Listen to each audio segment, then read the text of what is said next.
एक children home था प्रयागराज। 1947 में इस प्रयागराज के चिल्ड्रन होम की स्थापना हुई। इसका नाम चिल्ड्रन नेशनल इंस्टीट्यूट। प्रयागराज में आनंद भवन है। आनंद भवन भारत के प्रथम प्रधानमंत्री पंडित जवाहरलाल नेहरू का निवास था। उसी आनंद भवन का एक हिस्सा स्वराज भवन है। उस स्वराज भवन में ये चिल्ड्रन होम 1947 में उन बच्चों के लिए शुरू किया गया जो भारत पाकिस्तान के बंटवारे में अनाथ। वहां पे उन बच्चों को रखा गया।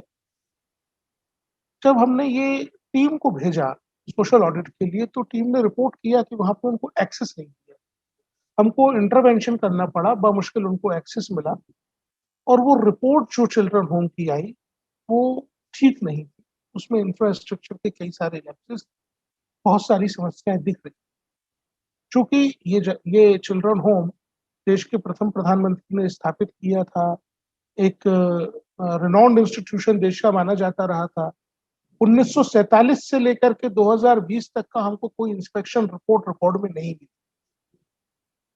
तो मैं खुद एक फर्स्ट हैंड इंफॉर्मेशन कलेक्ट करने के लिए उस चिल्ड्रन होम का इंस्पेक्शन करने, मैं देश भर में इंस्पेक्शंस करता हूँ।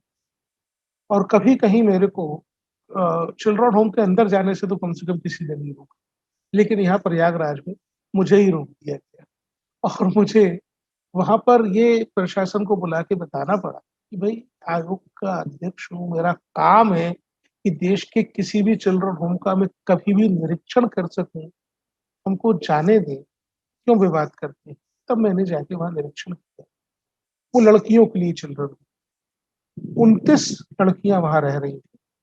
और 18 साल, 17 साल, 17.5 साल, 6 साल, 5 साल की एज के रेंज के बच्चे। आपको दुख होगा ये जान के कि उस चिल्ड्रन होम में लड़कियों के बाथरूम में, टॉयलेट्स में दरवाजे नहीं। ऐसा नहीं कि दरवाजे टूट गए हों, तोड़ दिए हों या खराब हुए, दरवाजे कभी लगाए ही नहीं गए। इतनी पैथेटिक। आपको क्रोध आएगा ये जानकर कि वहां पर रोज भोजन नहीं बनता, क्योंकि इस चिल्ड्रन होम के बच्चे इंतजार करते थे कि शहर में किसी के जन्मदिन का, किसी की 13वीं का, किसी के मृत्यु भोज का, किसी की शादी का खाना उन तक पहुंचेगा और वो भोजन खाए। हालांकि ये रोज होता, लेकिन क्या रोज बच्चों को इस तरीके की महफिलों का, इस तरीके की आ, हम जिसको बोलते हैं खाना खिलाना, जो हम लोग घर में भी रोज नहीं, कोई भी नहीं, सिंपल खाना खाया जाता है, ये तला हुआ खाना, ये इस तरीके का खाना रोज खिलाना, ये ठीक बात। इसलिए जो जुवेनाइल जस्टिस एक्ट है वो प्रोविजन करता है हर चिल्ड्रन होम में एक मेन्यू होगा। उस मेन्यू को डिसाइड करने का काम बच्चे करेंगे, उस मेन्यू के अनुसार भोजन बनेगा। पर ऐसा कुछ भी वहां था। और ज्यादा बुरी बात जो थी वो ये थी, एक बच्चे का हमको वहां रिकॉर्ड है। वो 2012 में 4 साल की आयु में वहां लाई गई, 4 साढ़े 4 साल की एज में। वो जब लाई गई थी तब वो रेप विक्टिम थी। उसकी माँ के साथ वो ट्रेन से जा रही थी, बिछड़ गई। उसके बाद उसके साथ रेप हुआ। वो माँ से दोबारा कभी नहीं गई। वो चिल्ड्रन